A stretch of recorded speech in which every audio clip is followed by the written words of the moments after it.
The moment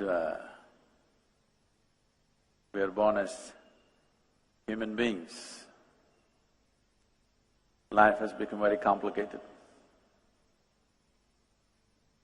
If you had come here like any other creature on this planet, stomach full, life settled.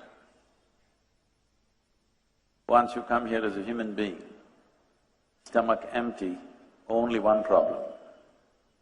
Stomach full, 100 problems.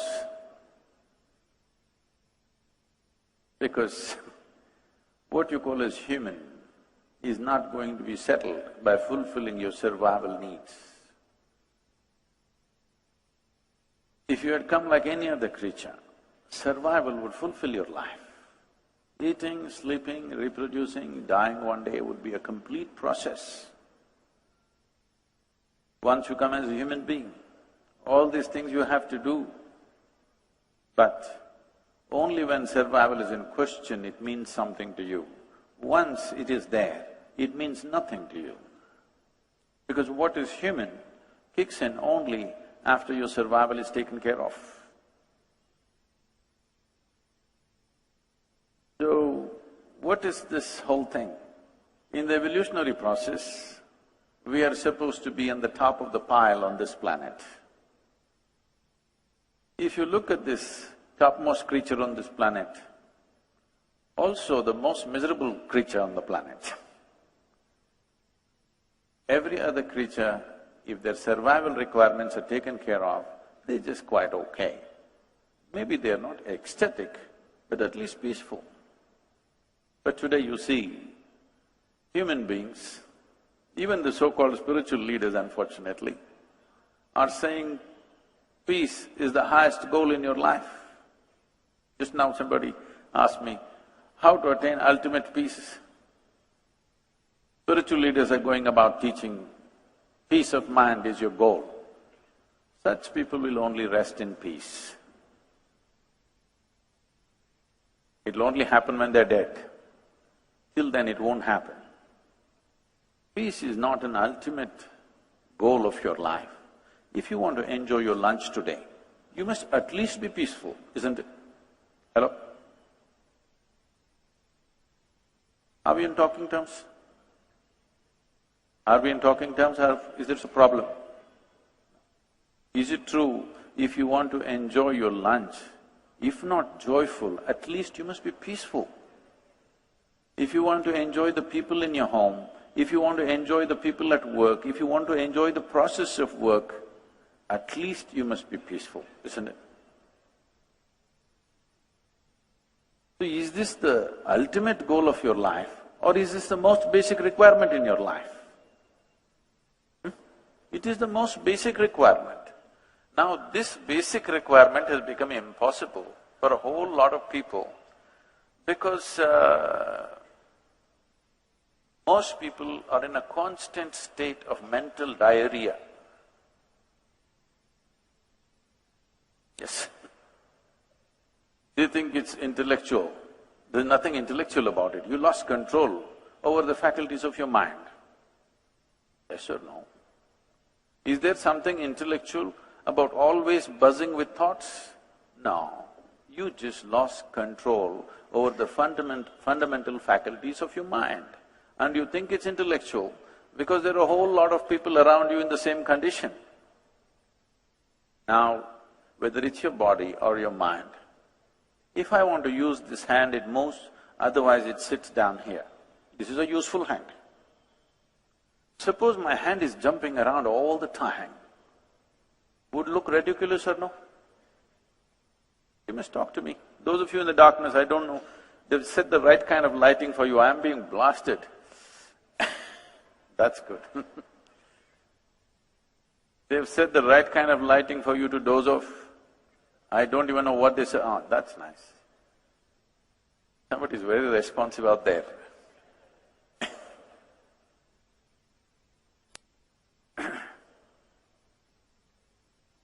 Now, would this not be ridiculous if your body started doing its own things without your permission?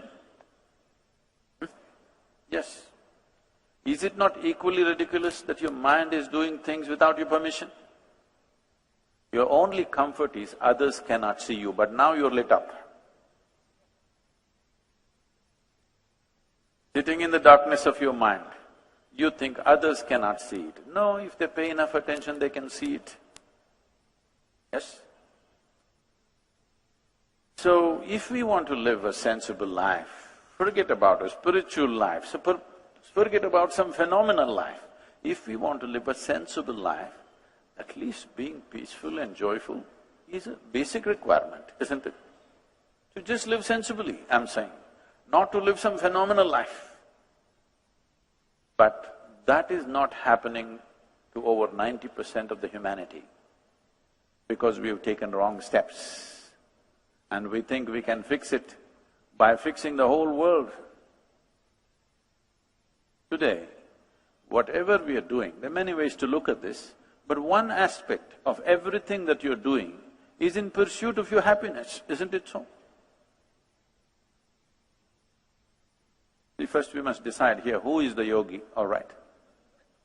If you think you can just stare at me like this, I have a very long practice. I can sit like this for the next 2 hours without batting an eyelid.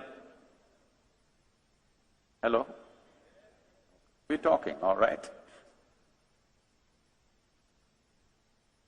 Is it true that if your body and your mind took instructions from you, naturally you would create utmost pleasantness for yourself? Yes or no? If unpleasantness is happening, obviously your body and your mind not taking instructions from you. This out-of-control state, you're giving it all kinds of names. If you are given a choice for yourself, pleasantness would be the choice, highest level of pleasantness, isn't it? What you want for your neighbor may be debatable, but what you want for yourself is clear, isn't it? Pleasantness means what? If you're pleasant in your body, we call this health. If it becomes very pleasant, we call it pleasure. If you're pleasant in your mind, we call this peace. If you become very pleasant, we call it joy. If you become pleasant in your emotion, we call this love. If you become very pleasant, we call it compassion. If you become pleasant in your very life energies, we call this blissfulness. If you become very pleasant, we call it ecstasy. If your surroundings become pleasant, we call this success. This is all you're looking for in your life, isn't it so? You want your insides pleasant, you want your outsides pleasant. Organizing outside pleasantness needs a certain amount of skill, certain amount of cooperation from many people around you. There are many forces in the outside situation. You must have the skill to get the cooperation of… If you can keep the cameras down, please, those of you who are on… You want to look at me through your third eye, you can do it, but not an apple eye, okay?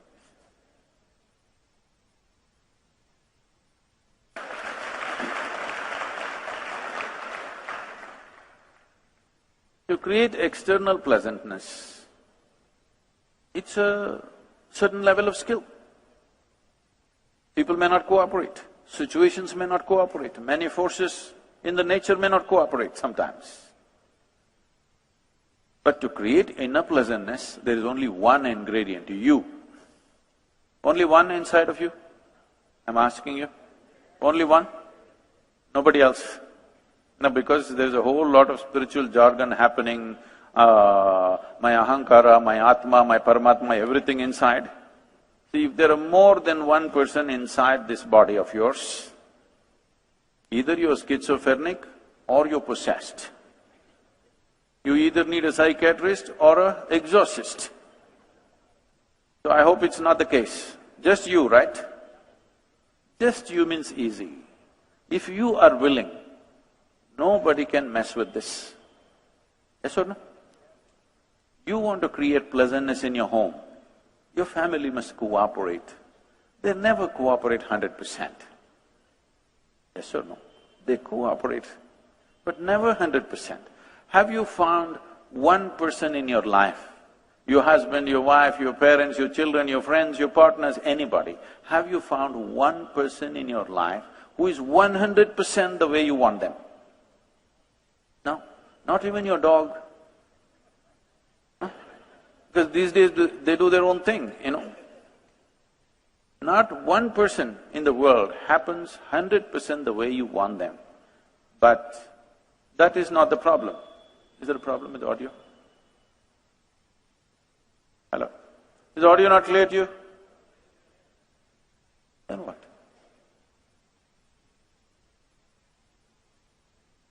It's okay, son. So nobody has happened 100% the way you want them. It doesn't matter. Nobody ever happens 100% the way you want them. Even if there are just two people in the family, it never happens 100% your way. You should not expect that. If it's happening 51% your way, you have the controlling stake. Just shoot for 51%. If you shoot for 100%, nobody will live with you. Yes or no? If 100% your way, nobody is going to live with you. 51% your way is a good ambition. If you achieve that, you're doing great. But within you, only one ingredient, just you. This person must happen your way, isn't it? Yes or no? This one person must happen your way. If this person does not happen your way, you're a lost case. Why is it this person is not happening your way? Willing. Is he willing, I'm asking? Willing? But not happening your way, why? One thing is, approach is fundamentally wrong. On a certain day, Shankaran Pillai was going home. 7:30 in the evening. There are rules at home. You know, every home has some rules, otherwise they can't be a home. Some rules, right? May not be written down, but there are rules. In his home, the wife's rules are 8 o'clock he must be home. He saw still there is time. He doesn't want to go even a minute early.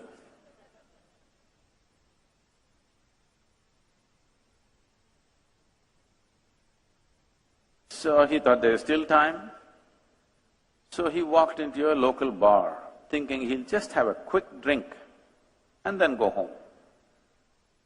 Well, he had a quick drink and a quick drink and a quick drink and a quick drink and a quick drink. Then he looked at his watch. It says 2 a.m. You know, drinking people are like yogis, they're timeless.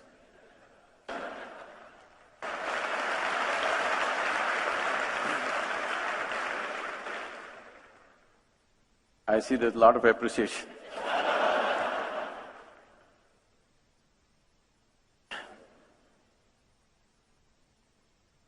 So, he got off his tall stool of the bar stool.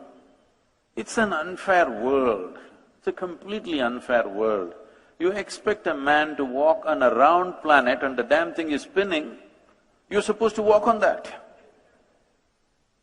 Only when you have a few drops extra or a couple of drops missing between your 2 ears, suddenly you realize the planet is round.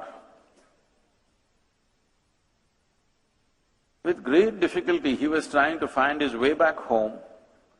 He took a shortcut through a garden and unfortunately he fell headlong into a rose bush. His face became a mess. He gathered himself, somehow went home, and those damn keyholes, they made so small, you know. It took another 20 minutes to find it. Somehow he went in, crawled up, went into the bathroom, looked at himself in the mirror, complete mess. So he opened the medicine cabinet, took out some medicine, plaster, band-aid, everything. He fixed himself, then slowly crawled into the bed. Fortunately, the wife is a big sleeper. So she crawled in and fell asleep. Morning 8 o'clock, the wife took a bucket of cold water and threw it on his face. What about it? He woke up. Why? It's only Sunday. She said, you fool, again drinking? He said, honey, 6 months ago I promised. Since then I have not touched a drop. These are domestic conversations, okay? I'm just exposing. I have not touched a drop. She grabbed him by the shirt and took him into the bathroom and showed him. All the plaster was on the mirror. Now, this is the whole problem. You feel unpleasant, you think, this one has to be fixed. You feel unpleasant, you need to think that one has to be fixed. You feel unpleasant, you think the whole world has to be fixed. No, I'm asking you a simple question. If you are feeling any level of unpleasantness, stress, anxiety, anger, fear, whatever nonsense, rubbish, whatever is happening within you, who should be fixed? If something is unpleasant here, who should be fixed? Oh, if you understand this much, this is transformation, you know. This is fantastic, in 10 minutes, this is great transformation. If you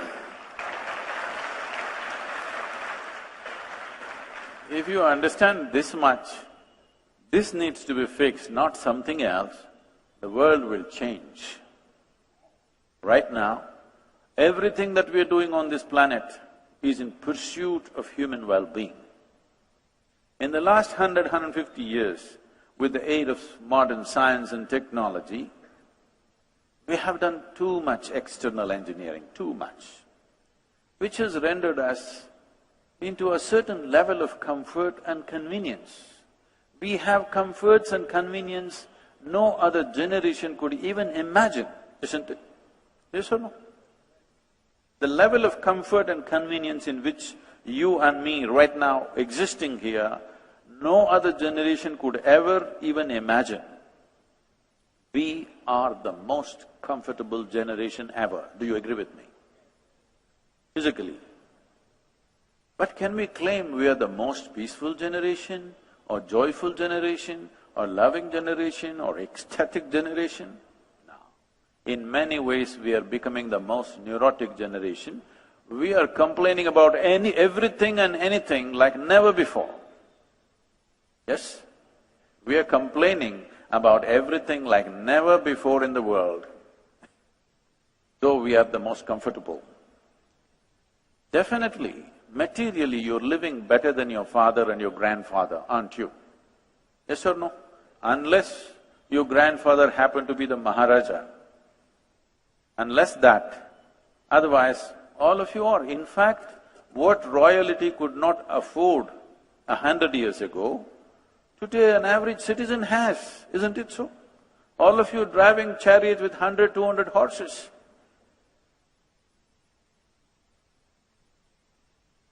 You are. So, it's not that there's something wrong with life.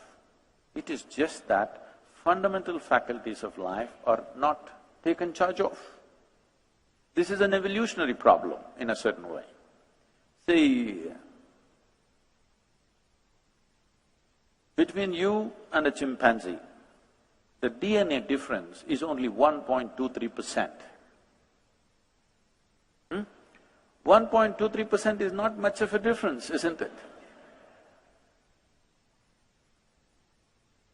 Physiologically, the difference between you and a chimpanzee is only 1.23% in the DNA content. But in terms of intelligence and awareness, we are phenomenally different from a chimpanzee. So you have an intelligence for which you don't have a stable enough base. It is your intelligence which is torturing you right now. If we take off a part of your brain, I think most of you will be quite peaceful. Really. Yes or no? This is why a whole lot of people are saying, I want to be like a child. Even spiritual leaders going and saying, I am a child.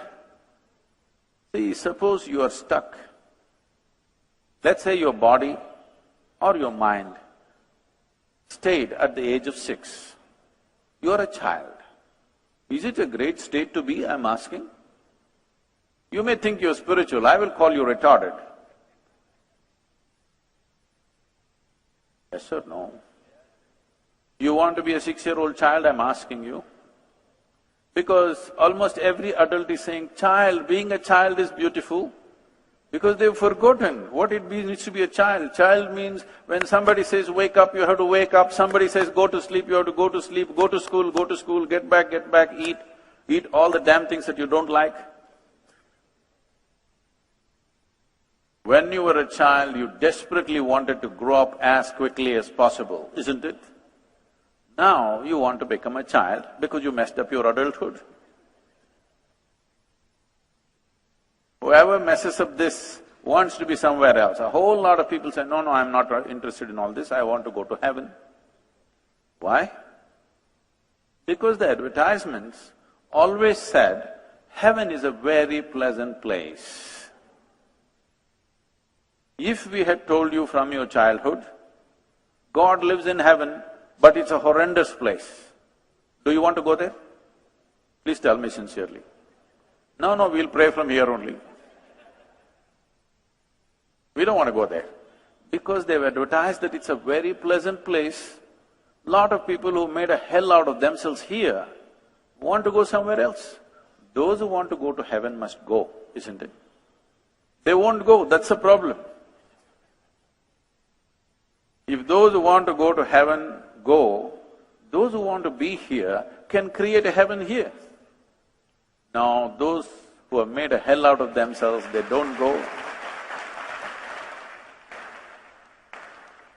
They keep on talking about going, but they don't go. If you're so sure you are going to your better place, you must leave today. You should not postpone your appointment with God.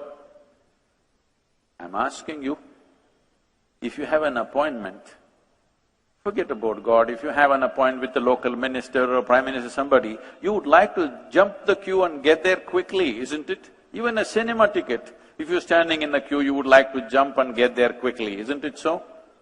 So if you have an appointment with God and you're so sure, why are you postponing it? You must go today.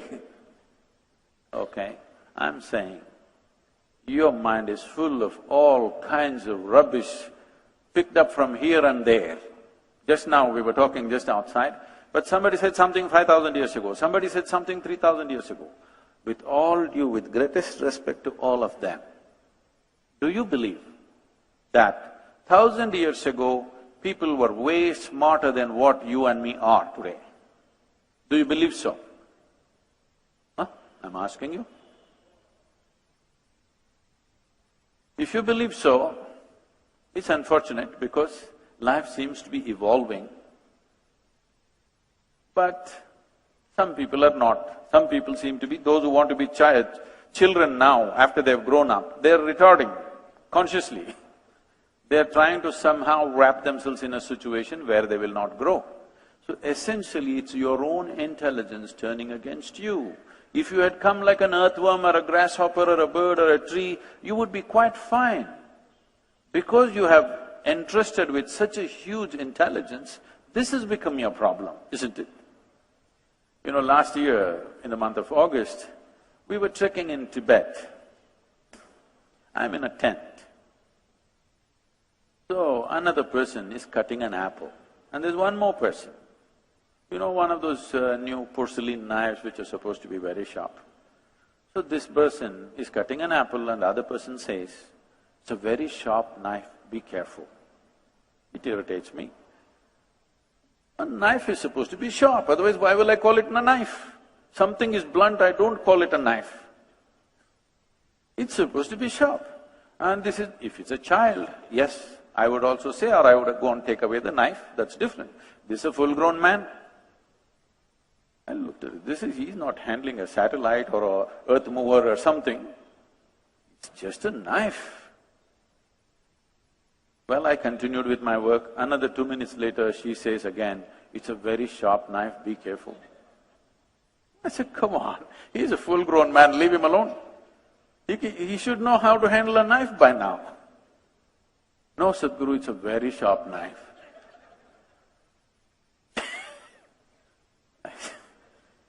Then I continue with my work, and then she whispers so that I don't hear, very sharp knife, be careful. In 2 minutes he cuts his hand, and I say, okay. Maybe he needed so much instruction about this. This is all your problem is. You have a sharp intellect, but not a steady enough hand. Now you're cutting yourself all the time. People come to me and say, Sadhguru, I can't bear with my boss, my mother-in-law, she's torturing me, my husband is impossible, my wife, oh.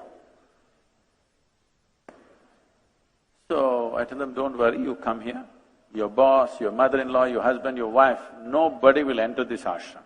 Don't worry. I will give you a nice place to stay, good food to eat.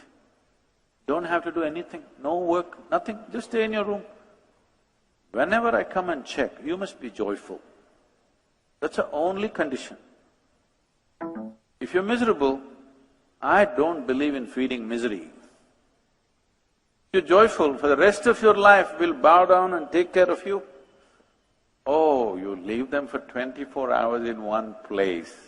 You must see the circus, okay? When you're alone, if you're miserable, obviously you're in bad company, isn't it? Isn't it? Somebody is with you and you're miserable, you can always say it's because of this person. You're alone and you're miserable means you're in bad company, you need to fix it.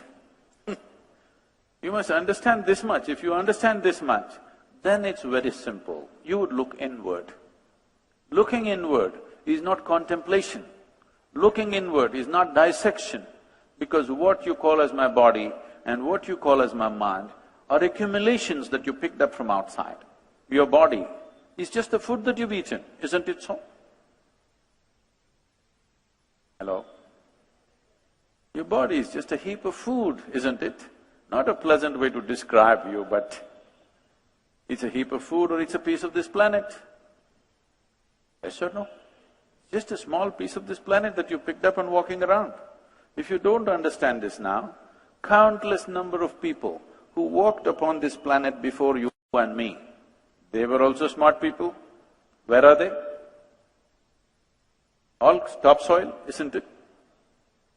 This will also become topsoil. Unless your friends choose to bury you real deep, fearing that you may rise from the dead. That's why in India, we burn them and put their ashes in the ocean, in 3 different rivers, all over the land, so that just in case if they try to come back,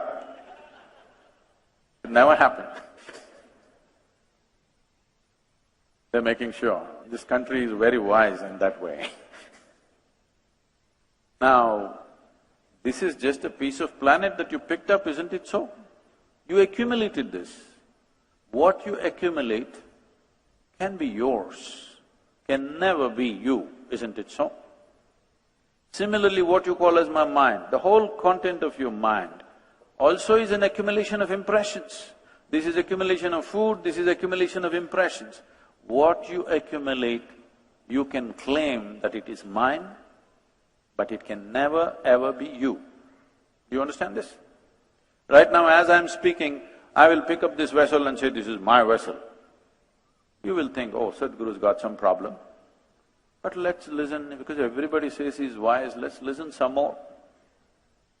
After some time I say, this is me. Then you'll say, let's go. It's getting dangerous. If you are doing this every day, food appears on your plate, you say, this is my food, you eat it and then you say, this is me. The moment you think that you are something that you are not, you have lost your fundamental perspective about life. After that, everything that you do is more and more insanity. If you believe that you are something that you are not, does it amount to insanity, I'm asking you? Even medically you qualify or no? Yes or no? Your only comfort is everybody is like that. That's how it is in an asylum. Everybody is like that only. Only the doctors looks insane, all right? Everybody is like in the same condition. Everybody in the same condition will not make it right. So, the moment you have believed that you are something that you are not, what you gathered has become you, now you have no perspective of life, it is a complete confusion. Once there is no perspective, everything that you do is irrelevant. You will see this, with great distress I'm watching this happening all around me. The most successful people on the planet carry the most miserable faces on this planet. If you're a failure, once you come to terms with failure, you're okay, at least you can take a walk on the beach. But successful people around the world carry miserable faces. This is a wrong message. If you send out a message that success is misery, the next generation may not seek success, which is very dangerous. Once a society does not seek success, that society is down the drain. You must understand this happened in a big way in United States of America in 60s. The so-called successful people were so straight-jacketed and miserable nonsense. The younger people thought, we don't want to be like that. So they decided to smoke pot on the street side. At least we are happy, we're peaceful. Once again, America is going that way, big time, it's legal now. India is going that way too, so parts of India is going that way. You need to understand, if the next generation is hitting on alcohol and drugs, it's because of you. Because successful people are showing miserable faces. It's not worth pursuing success. But the sweetest thing in human life is success, isn't it? Yes or no?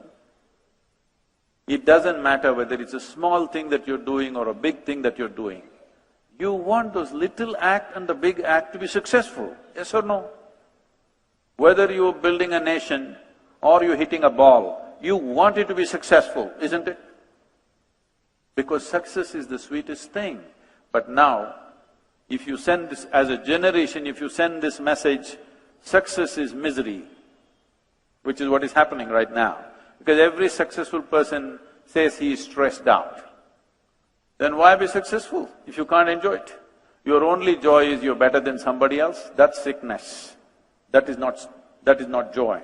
I am enjoying that I'm little better than somebody is sickness. Now you are hungry, I've eaten well, and I enjoy this. Is this not sickness? Yes or no? So right now, this sickness is happening. If you really want to know the joy of existing here, you must understand the whole experience of life is generated from within you, never from outside of you. At least right now, even if you're not listening to me, can you see me? Hello? Those in the upper regions, can you see me? Use your hands and show where I am right now. Where am I? You got it wrong. You know I'm a mystic from South India. Some of you seeing me there, not here. Whichever way. This light is falling upon me, reflecting, going through your lenses, inverted image in the retina. Do you know the whole story? Yes? Where do you see me right now? Within yourself. Where do you hear me right now? Within yourself. Where have you seen the whole world? Within yourself. Everything that's ever happened to you, light and darkness has happened within you. Pain and pleasure has happened within you. Joy and misery has happened within you. Agony and ecstasy has happened within you. Anything that's ever happened to you has happened within you. You have never experienced anything outside of yourself because you're incapable of experiencing anything outside of yourself. You cannot experience what's happening here. Right now, if somebody next to you touches your hand, you think you're experiencing their hand. No. You're only experiencing the sensations in your hand. You cannot experience their hand. Yes or no? In the very nature of things, everything that you ever experience happens from within you. The seat of your experience, the source of your experience is within you. At least what's happening from within you must happen the way you want it, isn't it? What's happening in the world may not happen the way you want it. At least what's happening from within you must happen the way you want it. Right now, that is the problem, that what happens within you is not happening your way, because of all the gadgets that you have seen, some of you are fascinated with your phones, you're not keeping it down, you're not looking at me, you're looking at the screen.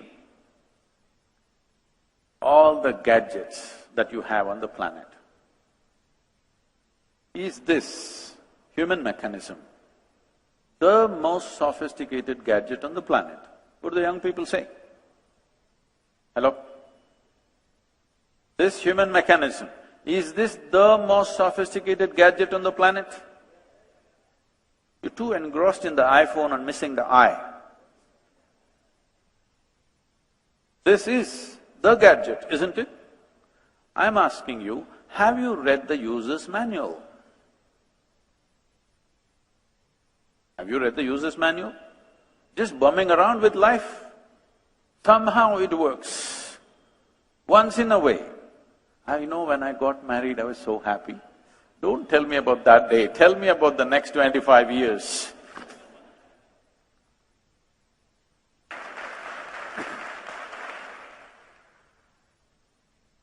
See, somehow anything can happen. By chance, by sheer chance, anything can happen. On a certain day, a bull and a pheasant were upon a field. The bull was grazing upon the grass on the field. The pheasant was picking ticks off the bull. Partnership. You believe in partnerships. There was a huge tree at the edge of the field. The pheasant, the bird, very nostalgically looked up at the tree and said, "Oh, alas, there was a time I could fly to the topmost branch of the tree. Now I do not have enough strength in my wing even to get to the first branch of the tree." The bull very nonchalantly said, "That's no issue.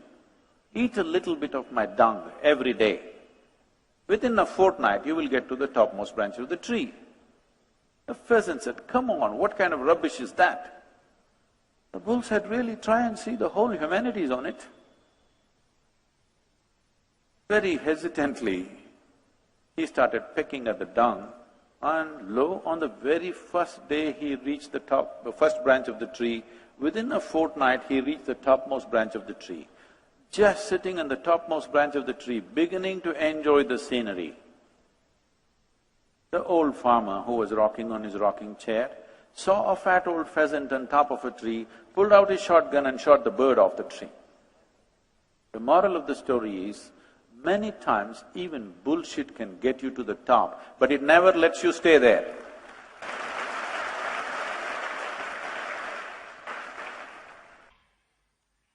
If you are suffering, all you will see, all you will seek is the sweetness of pleasure and happiness, nothing more. Because people went on talking about or lived their life and made their lives an absolute suffering, that is why this whole idea of heaven. When you're unable to hear what somebody else is saying, your relationships will go bad.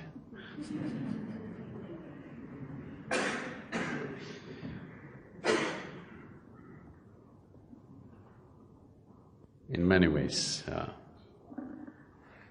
the fundamentals of your relationship is you're willing to listen to the other person, isn't it?